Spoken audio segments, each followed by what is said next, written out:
up, everybody? Welcome back to Waterbox Live here, coming from Reef Orlando. We have Ann with us, which you guys have seen before, obviously.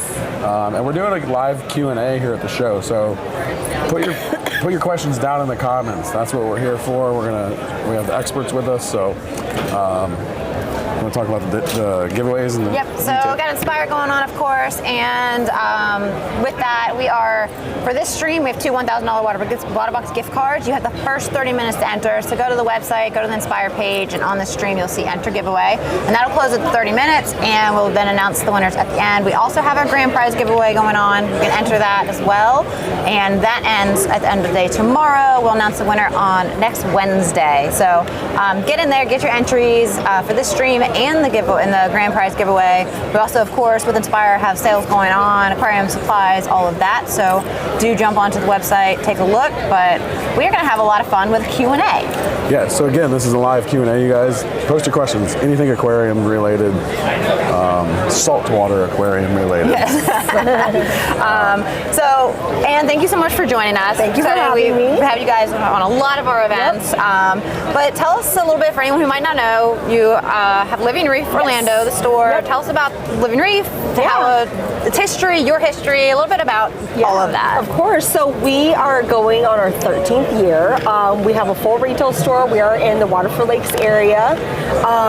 We have an all-in division. We have maintenance. We sell tanks, water box, of course, fish, dry goods, anything you would need to get your saltwater aquarium going. And our purpose and goal was to always make the beginner hobbyists feel comfortable. We want to be able to answer questions. Anybody who may be afraid to start, we want them to feel comfortable. I was a hobbyist. My husband, which is the other business partner, he started out as a hobbyist. So we kind of knew growing up that when we wanted to get into the hobby, we were fed so much bad information, and we wanted to do this correctly, because at the end of the day, this hobby is, it can be affordable in ways, but you never want to kill a live animal. You always want to make sure it's in the best care. So we have a retail store. Come in and see us. We have an online department as well. We sell corals, dry goods, all that good stuff. Perfect. So if you're not in the Orlando area, check out their website. Great selection of corals. Always beautiful stuff. So I have a question. Yeah. Earlier we were talking all about lighting and automation and everything like that with the guys from Neptune and Cade from AI. Yeah. When a customer comes in and they're looking at what's your go-to lighting system? How do you recommend lighting for your customers? So, we carry several different brands. We do the Neptune lights, the Hydra lights, Ecotech. We personally are huge fans of Ecotech. And for our store, we're never going to carry anything that we don't personally recommend. So, there's different price points, there's different budget options, there's different types of lighting depending on what type of corals you want to keep, right? And so we always want to educate the customer first. Do you want low light corals? Do you want high light corals? What kind of corals do you plan on keeping in the future, so I can lead you in the right direction? So for us, our retail store, our aquaculture facility is all Radions. They're currently, the store is Gen 4s. The farm is all Gen 5s. And we're doing XR30s. So we love the Ecotech. AI is great. They have the Prime. They have their new Edge, the 44, which is really nice too. So cool. And are you guys using any controllers or anything in the store? So currently we are using the Neptune system. We use their dosers, their tridents. We have all of their pumps and skimmers and stuff like that connected to their monitoring system. So your setups are pretty automated and connected together. A lot of monitoring. Yes. Yep. Tons of monitoring. We do also cross-reference with testing as well. So we'll bust out a HANA kit or South kit just to double check. It's never wrong to just, hey, let me just be sure. Yeah. We were talking about the trident a lot, which I want to get on some of our tanks. Yes. Yeah. I say that they're witchcraft. It is crazy how far it has come, because I've been in the hobby 15 years. You've been probably 20 plus years. You've been in there forever, and I never would have dreamed of, even 10 years ago, hey, you have something that can take the testing away, which is kind of what kills the fun for a lot of hobbies. They're like, I love my tank, but I hate testing, but it's such a crucial part that you have to. So. I was talking about that. That's my least favorite thing of aquarium is sitting down and testing water. But I think it's because when I ran a retail store, I had to test so many people's water. Plus the tanks all there. And it was always bad news. It was always bad news. So I think, the 5 million water tests I've done in my time, I'm just like, I don't ever want to test water again, and I want to try it. So again, you guys post your questions below. Ask us anything. You guys got some coming up? No, not at the moment. So yeah. Okay, so we're working on pulling questions out of there. All right, what is your favorite coral of all? I love my ganis. Yeah. It kind of changes. It's almost kind of like, in the hobby, there's always trends, right? Yeah. So when bounce mushrooms first came out, everybody is riding the bounce mushroom wave. Aquapora has always gone crazy, kind of died off, gone crazy. And then with the Aquapora trend, it always kind of seems like we get a wave of new reefers that, they're never diving into acros when they first get in. They're starting off with the mushrooms and the zoas. And then after they're in the hobby for 2 or 3 years, they're like, hey, I want a challenge. So it's almost kind of like what's trending at the time or, what's hot, what's coming in. Sometimes you get an influx of nice colored torches. I feel like my favorite will always be ganis. Yeah. I have a love-hate relationship with Aquapora. I love Blastos too. We're so similar in our coral stuff. Like we have some of the same. What is trending right now? So what is the hot type of coral right now? Ganis have been hot for a long time. I think the last couple of years, ganis have been hot, and they're still just up there. Acros are making their way back. Okay. And then we're seeing a lot of people getting back into the encrusters too. So actually today at our coral booth, we had a lot of people ask us about favias, chalices, and stuff like that. Okay. And usually people want movement, right? So they want the hammers, the torches, the ganis, and stuff like that. But now there's some crazy colored favias, crazy colored chalices. So I'm excited because I love the encrusters too. Because chalices were the big thing, 10 years ago. All the rainbows. Yes, when they were first, all the cool colors are coming out. And that kind of shifted under, but maybe they're making their comeback. There's so many cool varieties. I mean, every coral, but chalices are really neat too. Yeah, I love them. I always love any of the Euphyllia. Like you said, movement, torches, frog spawn, all that, always good choices. But Don't ask me my favorite coral. we know it. What is your favorite? I like star polyps. I think I remember asking But that. sorry, give me 1 second. Yeah, no, just give me. No, I really do like them for some weird reason. Yeah. But I think like one of my favorite corals we just got from you, which is that Monoporus spongitus or spongides. Oh, yeah. I love that one. Yeah. That one's cool. That's a very cool growth structure. All right, we can start doing some questions from the chat. What large fish can fit in a 3-foot 90-gallon reef? Larger fish. So for us, like what we would recommend is, you can do like a fox space that is not going to require like as much current or swimming space as like a tank. Maybe like a smaller bristle tooth, like a little tanine or a little coal tank, some angels. Those are good options. First thing that popped in my head was fox face. They have some super cool color ones, like the metallics, like the magnificent fox face. They're gorgeous. I love their little grumpy attitude too, and they get all like discolored and higher on the rock. Again, you guys, we're here doing a live Q&A, so you got questions, put them down in the comments below. Drodacna clam care info, is dosing phytoplankton necessary? So for us, we carry clams in the store too. If they're under an inch, definitely dose that phytoplankton. They don't have enough zooxanthellae in their mantle to be able to sustain the energy that they need to really keep them thriving. You got to be careful with the phyto too, because it all is excessive nutrients that you add into the aquarium, right? So keep that in mind. If you do have, a super small clam, like say it's like 2 inches and under, what we we always tell our customers is you can do like cut the top off of a Coke bottle and cover the clam with it and shoot the phyto in there. So then you're targeting that clam, and extra food. and then it's not just dispersing around the tank. 2 inches and above, I usually do. It still will help, but it's not necessary. Yeah, under 2 inches is a little touch and go with corals. for sure. With clams. So Yeah. What's the best way to keep my glass clean? My tank is essentially algae free, but the glass clouds up in 2 days. 2 days. Good old film algae.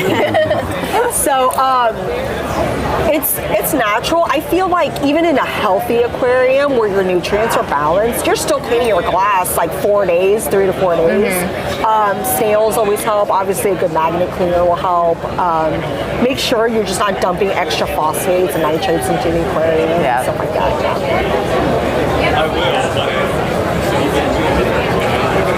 Just was recently laid off of work, and so I had to take my 10-gallon office reef tank home. I have a 30-gallon tank with nothing going. What's the best way to transfer everything? Yeah, the saltwater transfer. So what we always tell our customers is if you are transferring, always replace the sand bed, right? Yep. So the sand bed, even if it's newer, it's crazy how much detritus you get. So, you know, we've moved aquariums before, and it's like you just shake up that sand bed and so much stuff comes out, and it's a nitrate bomb. You don't want that floating around. So, you know, replace the sand bed, try to keep your rock wet, and you know, put them in a tote, fill it up with the water that you have, mix a little bit of extra salt water if you can. Transfer, so put the new sand in your 30-gallon, add the existing live rock that you have, add a little bit more rock, and then get some bacteria, turbo start, microbacter starter is good too, and then just stock light. Yeah, feed real light, just be cautious in the beginning. Yeah. Keeping that live rock wet is key, so you definitely want to try not to let it dry out. If it stays wet, the bacteria will be there. That's the number one thing I think people do when they move tanks or like stuff is moving that sand bed. Keeping the sand. Well, they were like, is the number one way to just crash your aquarium. They're like, oh, I'll just leave it at the bottom and then I'll just move it, fill it back up, and it's like, no. Disaster waiting to happen every single time. Minimum tank size for a Yuma mushroom. If it sits, it fits. Yeah, Yumas, keep in mind that they can get a little big and they can be, you know, a little aggressive towards like some of the softer corals, but if you're good with your placement, like put it down slow, make sure it can't stretch out to sting something else. But we have these cool little pico tanks, like the little half-gallon ones, and we have some big mushrooms, some bigger Yumas. That'd be a cute little setup, a little tanky with just a couple nice, really bright mushrooms. Yep. That'd be really pretty. So if it fits, half-gallon and up. Just don't put it in a goldfish bowl. You're good. Any tips on growing up stages successfully? Paul's always got the jokes. So, but I'm sure there's a way to do it, right? You know, funny you say that because it's always something we want to get rid of.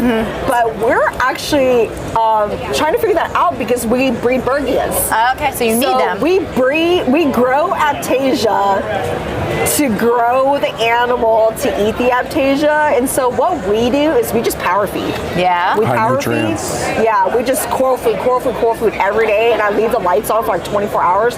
Don't do that in your aquarium. Yeah. Grow them separately. Yes, do it separate if you're doing it for like Bergia breeding purposes or something. And if you are having Aptasia problems, less light, less feeding, less nutrients will make them. Is it true, like, so if you're trying to grow Aptasia, like, if you stress and kind of like poke at them, will they actually reproduce Yeah, they'll more? start splitting, so they do basically like foot laceration. So literally walk around the glass and just drop little pieces of their foot, and then, you know, after a couple of weeks, they'll form like their mouths and their tentacles. Okay, so stress them out, feed them a lot. Yeah. Turn on the lights. Yes. I'd like a saltwater, excuse me, I'd like a saltwater featuring plants. Is that an option? So do you remember the macroalgae displays? Yeah, they used to be more they used to popular. be super popular, and I feel like nobody does that anymore. So most of the time, people now, they don't want like macroalgae in their tank. They want corals, right? And so macroalgae are meant to remove nutrients out of the tank. So most people grow them in a refugium, but there has been a lot of people who actually make a display tank out of it. They do get invasive though, so If you're going to do coral in your display, I definitely don't recommend putting Mixing all macros the macro in there as algae well. in. Yeah. I have seen there's a couple, and like you said, they're not as common as they used to be, but there's a few that are like very like species specific with macro algae. And a couple types of corals that live amongst that. Yeah. And they're beautiful. Dude, but it also is not as many places to get cool macro algae. Yes. So it is harder to find a good variety to make a display look really cool. Yeah. Like I think the solution for most people, there you go, like there's a good example. He is so gorgeous. If you can't, use your Refugeium. Make it something really show-worthy. Yeah, so we actually did, for one of our service customers, we did a show Refugeium, and we put pipefish, a seahorse in there, and a bunch of different macroalgae with gorgonians. It was gorgeous. Nice. Yeah. So there's ways. What would you recommend to put in a first to newish cycle tank that has a cleanup crew already started? So fish-wise, we always recommend clowns. Yeah, clownfish, little firefish, or bandai cardinals. Yeah. Something easy. Small and hardy. Yes. Yes. Not a whole lot of bio load in the beginning.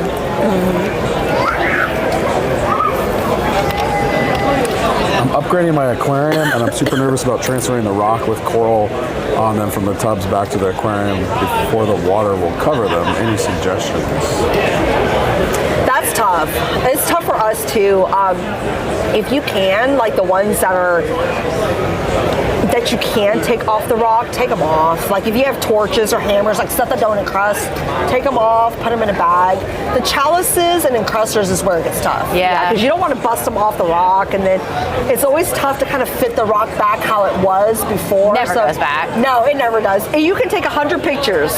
Try it. It's not going to work. Never goes back together. Yeah, if it's encrusted, it's tough. Just, try to make sure you're not putting a rock on top of it. If you can take the coral off, take it off, and just reglue it. It'll make your life a lot easier. Yeah, if it's out of the water, and especially the rock and the corals, continue to put water on them, keep them as moist as possible so that nothing's drying out. A lot of corals kind of slime up and protect themselves for a while. Yeah. So if you can just keep them damp while you do it, they're gonna make it through. Usually okay. They'll stress a bit, but even with the corals too, because I remember having to move my fish tank across country 10 years ago when I moved from Texas to Maryland. They don't need to be in the aquarium. They just need flow, and they need to make sure that the water temperature is good. So even if it does take a couple of days, put a power head in there, get a good heater in there. They can go without light for a few days. And I heard when giant clams are babies, you really got to up the feeding until their mantle is bigger. Yes, definitely. We had touched on this a little earlier. Anything under 2 inches, just make sure you're feeding it phytoplankton. They don't have enough symbiotic algae inside their mantle to sustain the energy, so definitely give it some food, phytoplankton a couple days a week. Once it gets past the 2-inch mark, you're fine. They'll just get some good lights on your aquarium. Yeah, keep the calcium up. Yep. Yes, definitely. What products do you use to start up a new reef tank? There's so many. What do you guys? So we use Turbo Start. We have starter bacteria. Waterbox does, so we use that. But use a good bacteria, feed light, get that cycle established. 1 or 2 little fish. And I have 2 pairs of clowns and an all-in-one 65 all. Yes. So our trick with the clowns is just adding them at the same time. You have to add them at the same time. A lot of people do harems. So we'll have customers that come in and they're like, I want this one and this one and this one. They can't decide. I'm like, just do them all. They're like, oh, you can do that? I heard you can only do 2 clowns. If you do them at the same time, the steps towards success are a lot higher. Start them small so that one just ends up being female and the rest stay. Yep. Okay. And of course, there's always a risk. Never a guarantee it'll work, but doing it that way. It's better. You go and put 2 established pairs in there, not going to go well. Yep. We have our frag tank at the office. I think you took a few of the clowns out of there, but You did. how many were in there? Like 10? Yeah, we have like 8 or 10, a variety of different types of clowns, and they've all lived together. I love how it looks when you just have a different, all these varieties. You'll see there's one that got bigger, and the rest stay kind of smaller, and they all just do their thing. So I did take 2 of them and put them over into the Infinity Reef, but the other one's totally just chilling. They've been like that for a couple years together. I'm upgrading my tanks from a 4 to 72 peninsula. Under the rock or sand is moving to the new tank. How do you recommend transitioning to coral fish? That one's tough. Yeah, if you're not, so what happens a lot is, when people get in the hobby and they upgrade their tank, they've learned what they like and they don't like, right? So it's, now I want to quarantine everything, or now I want to add only aquaculture stuff, or now I don't want to put this type of coral in there. So they want to move some of the coral and their established fish, but how do you do that without cycled sand or cycled rock? So what we do, if we know, like, hey, you want to upgrade and you don't want to keep the rock because there's aptasia or hair algae or whatever, we always recommend cycling media. So media, or just pre-cycling rock in general. Get a brute trash can, make sure you're not putting anything live in there. Get some fresh salt water, throw some bacteria, feed it copepods well before you know you're going to transfer. And then when you're ready to transfer, then you have that rock ready to go. Feed it a little bit, maybe throw a couple of chromies or like some ammonia in there. Get that bacteria colony fed. You just really need a strong cycle and everything established before you go and start throwing everything over. Yeah, and there's like ceramic media, the biobricks, all that stuff. You can put them in your first tank for a while to bring some bacteria over. What 2 lionfish, if any, do you recommend having today? That's tough. I wouldn't recommend any. I would recommend, No, I mean, they get so big and they eat everything. Like, I mean, even the dwarf ones. I mean, you could do some dwarf, like a dwarf fuzzy and a zebra probably together. Those would probably be okay, but like the bigger ones, like even just keeping them with other fish is tough. But if you're gonna go with the dwarfs, you can usually mix those. Just keep them around the same size because they will eat anything that can fit in their mouth. So if you get one bigger, one smaller, that smaller one's gonna be gone. What's better, a 40-all-in-one or a 40-all-in-something? I love both. They both have their cons and their pros. Like, the all-in-ones are super simple. You're not having to deal with like plumbing and adjusting gate valves and bubbling and noise and stuff like that. The all-in-ones are always so silent, especially the water boxes. We actually just sold the 65.4 to one of my good friends, Alex. He was like, this thing is dead silent. He was like, I don't even know if it's on. And I'm like, it's amazing. I told him, because he wanted to put it in his bedroom and he was like, oh, my other tank was so loud. I'm like, trust me, it's dead silent. The con to the all-in-ones is it's a little harder to do reactors, a little harder to do UVs, but they're great for the beginner that just wants something easy. Like, hey, I don't understand all the plumbing and this and that. Like, I just want to be able to grow my corals and have my fish. Start out with the all-in-ones, like the 25 cubes, the 20 cubes are great. The sumps, it does allow you, it's a little bit more complicated, but it does allow you to have a lot more options. You can plumb in a lot more stuff. You have space for your refugiums. You can do your reactors. You can do a bigger skimmer. So it really just depends on like what, your personal needs are. Like, if you want headache free, and not to say that sumps are always harder, they can't be just as simple. It's really like almost kind of what you want. Like, do I want a lot of equipment? Do I want automation? At that point, you would want something with a sump. You want your probes to be able to go in there. You want to be able to have a space for your feeders. And then the all-in-ones, it's just set it and forget it. You have your cabinet space underneath for your test kits and food and stuff. You really can't go wrong with either. No, you can't. And we sell equal amounts of both. Like, it just really depends on what the customer wants. Good answer. We're good on questions for now. If you want to chit chat for a second. Okay. You guys are going through them. Too quick. You have 7 minutes left to go ahead and enter into the giveaway for this stream. So if you haven't yet, get on in there, get your entries. We will be announcing those winners after, but that closes at 3:30. So make sure you don't miss out on your chance to enter in there. Waterboxaquariums.com/inspire for all those details. And if you're at Reef Orlando, come say hello.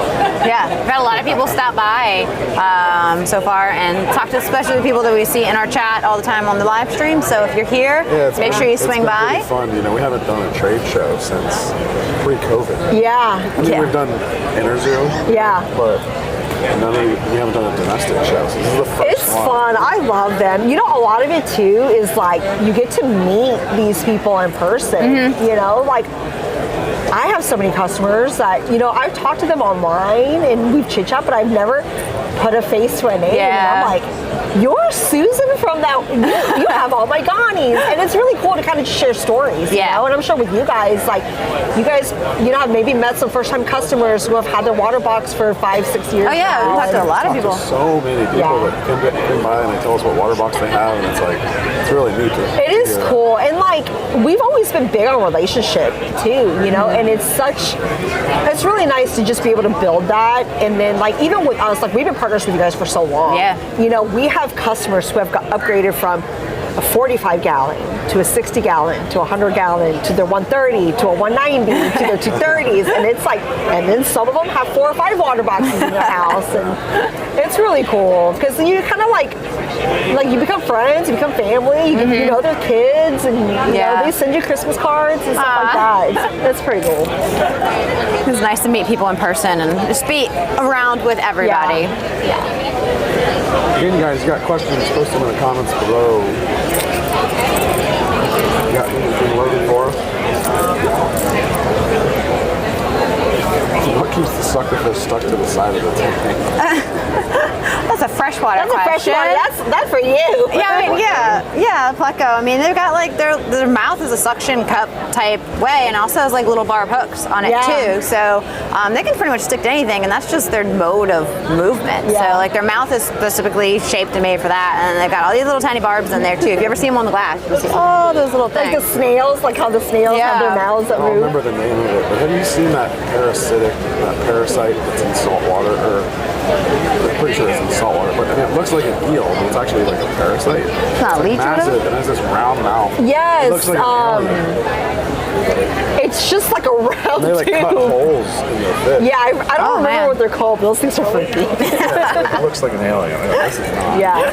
This is not something we. No, that's scary. Leave that there. Don't bring that to our stuff. No, that's gross. Which is quieter, the water box INT or EXT?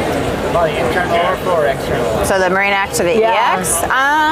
I mean, if you get them both dialed in, they can. I mean, this one we have here is dead silent. Yeah. That's the thing is, like, with our overflows, doesn't matter if it's an internal or the external, like, if you dial in your gate valve, they run super quiet. The loudest stuff in your aquarium is going to be like a skimmer pump or like your tram pump, like general hum. I mean, there's going to be some water noise because water's naturally moving. But the overflow and stuff itself does not make noise. Like, I mean, maybe if everything was dead silent around it, you'd hear it. But both of them are super quiet. That was kind of one of the things that I struggled with when I first started.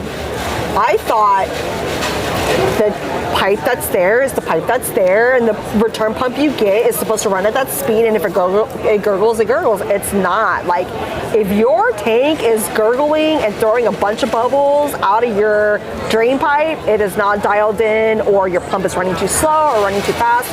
You need to adjust it. And so many pumps now, they are variable. You can turn it up, turn it down, and use that gate valve. That is the beauty of the water boxes. All the tanks come with a gate valve. You know, it's not just one speed and forget it. And speaking of that, I remember like the first, aquariums with plumbing kits, and they flushed. They were constantly like, and your tanks were so loud, you could not make them quiet.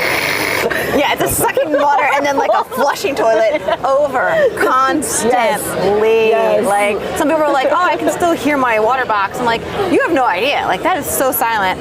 We used to have flushing toilets. We had flushing toilets in our living room. Okay, constantly. So I've been in the hobby for like 15 years.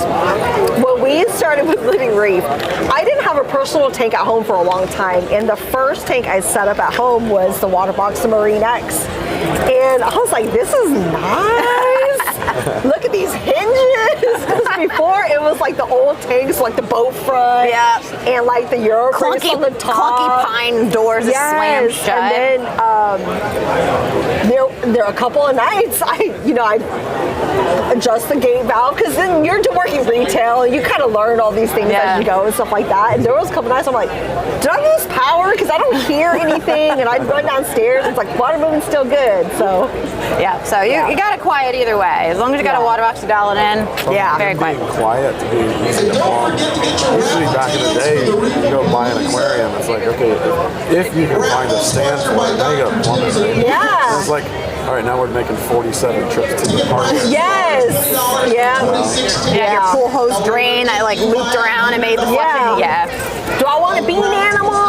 or so. How do I put this? How short do I cut this? Yeah. I think you did this same thing. I set up my first tank. Lots of nice high-end equipment. I did that. I did that. I wiped out an entire full SBS system Yep. with large colonies by Yep. using a brass fitting because I was trying to make a pressure drain to get more flow. So I did my own, and I couldn't find it. And I just grabbed it at Home Depot and put it on there. Next day, tissue flying everywhere. That's Coral exactly what colonies I've been growing for years, dead. Yeah. Horrifying. So mine was, I was trying to plumb in a reactor, and I had just some 3/4 inch piping that I needed to connect together, and I got a little brass fitting and put it in there. I was so proud of myself. I was like, look at this reactor going.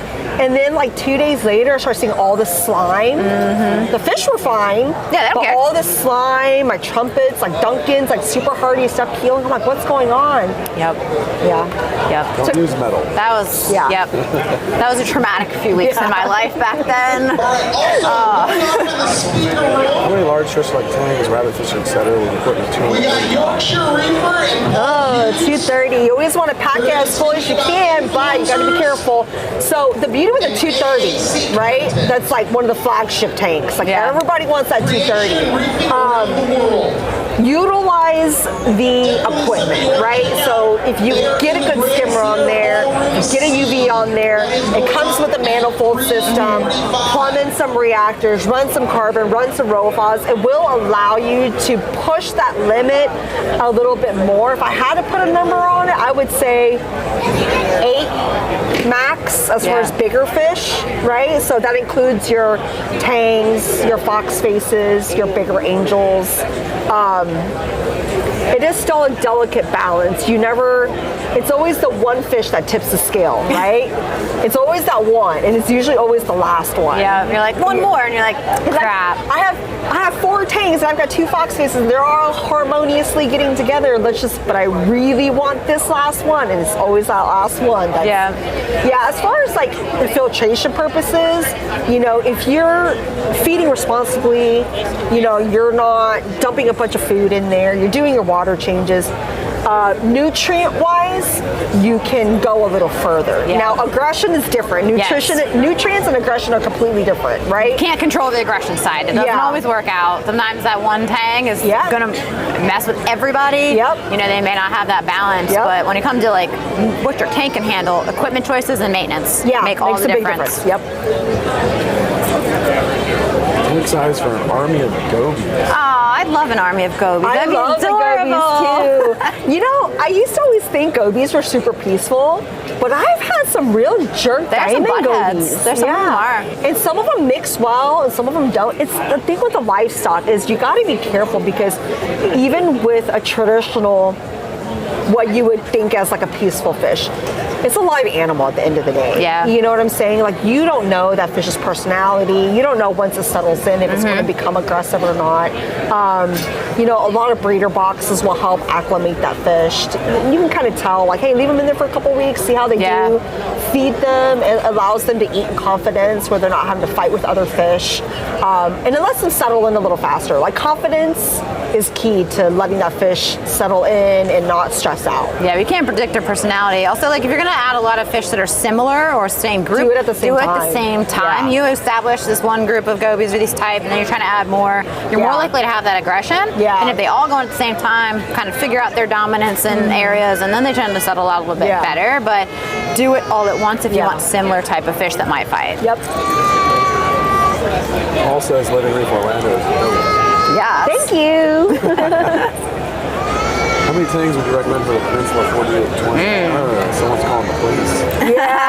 Like 2. After the small bristles. After the small ones, yes. Like a little tamini, a little bristle tooth. Those are pretty much really the only ones that, and I do tell my customers too, like, if you know you're going to upgrade. Yeah, that's different. It's different. You can start, sometimes we get sail fins in a little smaller. They'll be fine in a 4-foot tank for 6 months to a year, but once it gets big, like if you're not planning on upgrading, like rehome him to a local store, or to like a local reefer. Just please do not throw it back into the ocean.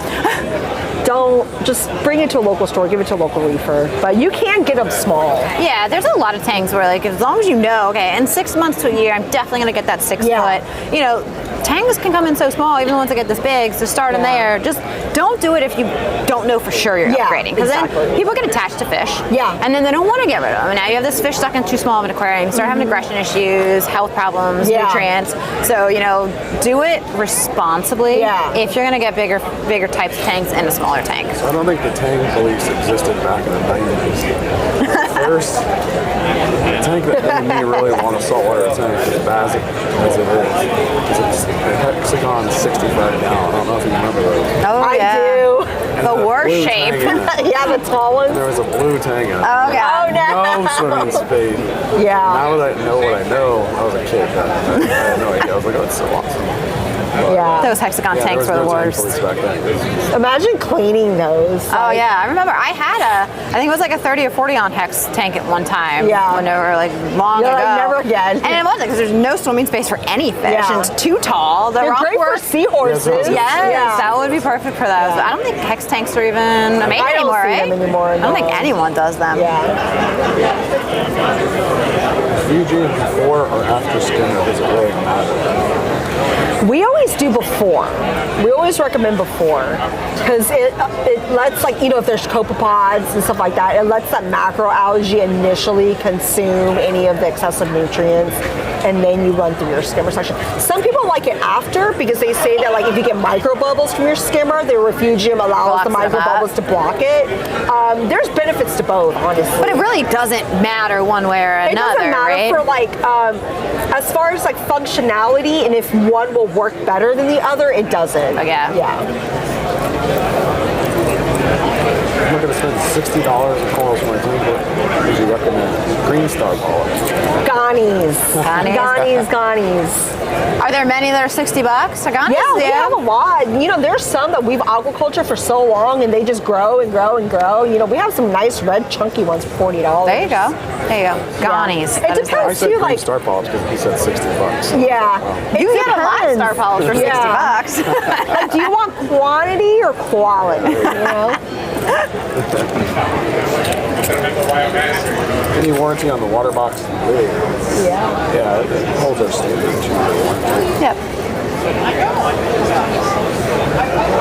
Is ceramic media different between fresh and salt water? Like, do I need to buy a reefer specific ceramic media or for my biological water? Nope.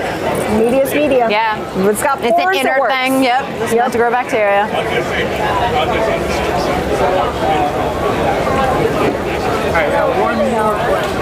Give me a second. Alright. Do you ever use the biomedia in a reef tank plus rock? Oh yes, all the time. So we actually pre-seed media for. So we have our Refugeium, and what we'll do is, like, we'll pre-seed media with their bags, and we just throw them in our Refugeium, and we let our customers buy them. Okay, nice. So, you know, they'll be like, hey, I want to upgrade, and I just want some extra filtration. Like, yep, here's how you establish. $40. Nice. It's already established. You can start your nano tank with it. It's always, so what's popular now too is that, like, negative aquascaping, right? People don't want a lot of rock in their tanks so you anymore, need that extra. but you need that filtration. So you just get a little bag of media, throw it in your all-in-one chamber or in your sump, and so you at least have the biological there, but you don't have all that rock clogging up your display. If you're not going to have a lot of rock in your thing, you need another source of the biological. I do that at the studio. Is I have, like, biomedia in our established aquarium, so it's always there. So when we set up a new aquarium, you just move it over, and it makes everything a lot smoother process. And it's a great tip if you know, like, I'm going to be setting up a second tank or doing something. Just get a ton of media, put it in your aquarium, let it establish, and you're going to make such a smoother transition for that new aquarium. You're practically cycling it. And it's going to give you that buffer too, and you don't have to do anything. You just let it sit there for a while and it gets established. So if you know you're getting another aquarium, get that done. Get some bags of media, and you're going to have a lot smoother setup. What is your favorite tank? Oh man, Achilles. Yeah? Achilles. I love them. What's yours? Mesa. Blonde or regular?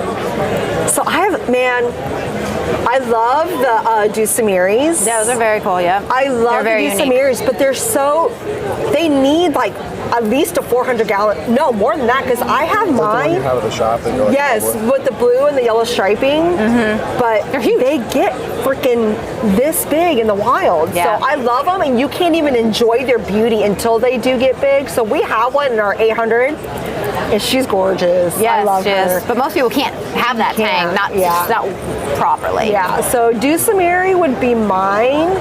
Second would probably be Maculiceps, and I love the gem.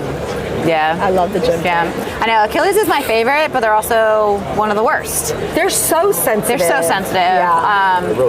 Very ick prone, just sensitive to buttholes half the time. But beautiful. They're such a cool fish. Yeah, I remember I had mine, and it's thing, and I had them for a year or two, and the thing, no matter what I did, always had a couple spots of ick.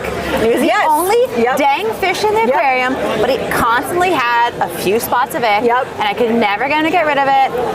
He bullied everybody, but man, he was gorgeous. Yes. Yes. So our Achilles and our 800 is the same thing. So that's my husband's favorite fish, and the Dulcimere is my favorite fish, and they're always fighting. And Alex is always like, "That Dulcimere, he needs to leave that Achilles alone." And that Achilles, and I'm like, "No, not my fish. Your It's your fish." Achilles is a jerk. Yeah. And he's mean, but he laps that tank, and he is king of that tank. And he was the last fish that went in too. So we were like, okay, he'll be chill. He's not going to pick on anybody.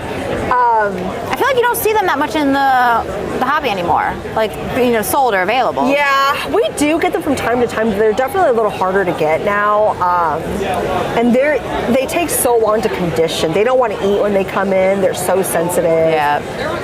The thing too is like they always fall into the wrong hands. Like they're sensitive. They need big tanks. They need to eat. They need their seaweed. Yeah. And our Achilles too. It always has ick on him. Swear to God. 5 or 6 spots all the time. But he eats, and like none of the other fish have it. I'm like, you know what? I'm not. That's how mine was for like 2 years, and I was like, I just accept you. This is what it is. As long as no one else gets it, you're just that's who you are. But my second favorite's underrated.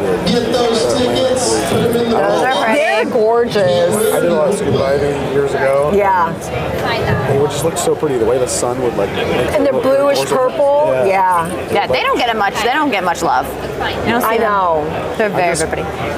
Really liked. I dove with them so much, and I always wondered at the time. I never see these in hobby. Like, Yeah. We get them in when they're really small, and I always feel so bad because they're yellow when they're small. They don't get the pretty blue or purple Get a bit until bigger. they get bigger. So people are like, "What is that? It's so ugly." I'm like, "No, it's me show actually you. really That's what it nice." is. And they're like, "That turns into that." It's actually one of the few fish that gets prettier as it gets bigger. Yeah. Because a lot of fish get uglier as it gets bigger, but the Atlantic blue gets gorgeous. Chevron tang is another one that's pretty cool. I like the they're cute when they're chevrons. small. Yeah, they're whenever they're adult pattern, they're not as colorful, but they're like design is so intricate. Those you don't see anymore at all. No, I haven't seen one of those in a long time. Yeah. All right. We're done with That's our tang talk. all right, you guys, we have some winners of the 2 $1,000 gift cards. Are we ready? Drum roll. Daniel Lindemann and Lois Shoemaker. Woo! Congratulations, you two. You'll get your gift card emailed to you a little bit later today, so just keep an eye on your email, and it'll come over to you, so you don't have to email into us. And Anne, thank you so much for joining. Thank you for having us. We always love having you. Yeah, you or Alex on here. Got a lot of information out there. Yeah, I'm gonna be honest with you. I like this format too, just like chilling. Just chill. Yeah. Just real casual. swaying back and forth. I see like I know. I just like moving my It's chair. hard for me to sit still, but very, Well, that's the very thing comfortable. too. It's like, so many people get so intimidated by this hobby, and they're like, "Oh, I don't know where to go. I don't want to ask." Just ask. Yeah. Like, just ask. You know You what gotta I'm learn. saying? You don't ask and you don't learn and you don't like research stuff. Yeah. That's when you have failures. You kill stuff. You get discouraged by the Yeah. hobby. You know, that's why, like, with you guys, I've always been real close and done stuff. You guys are so informative, and you guys do Yeah. it the right way, and you don't do it for the sake of the animals and the Yeah. corals, not just to sell anything to anyone. Yeah. Because there are still a lot of places like that. They'll sell you anything. They don't care. It's bad. And It's that's how so bad. people fail, and they spend Yeah. money and things die. But you guys have always been really great, and that's always our thing too with any of our builds and videos is how to do it successfully, educational, easily, and that stuff. So learned a lot of good information today. We are back tomorrow at 12 p.m. We are doing pro tips with Joe Caparata. So we're going to talk all about kind of aquarium mistakes and tips and tricks and all that. So that's going to be a really, really good one. And again, we will be giving away 2 $1,000 Waterbox gift cards during that stream as well. Appreciate y'all tuning in as always, and we will see you tomorrow. See ya.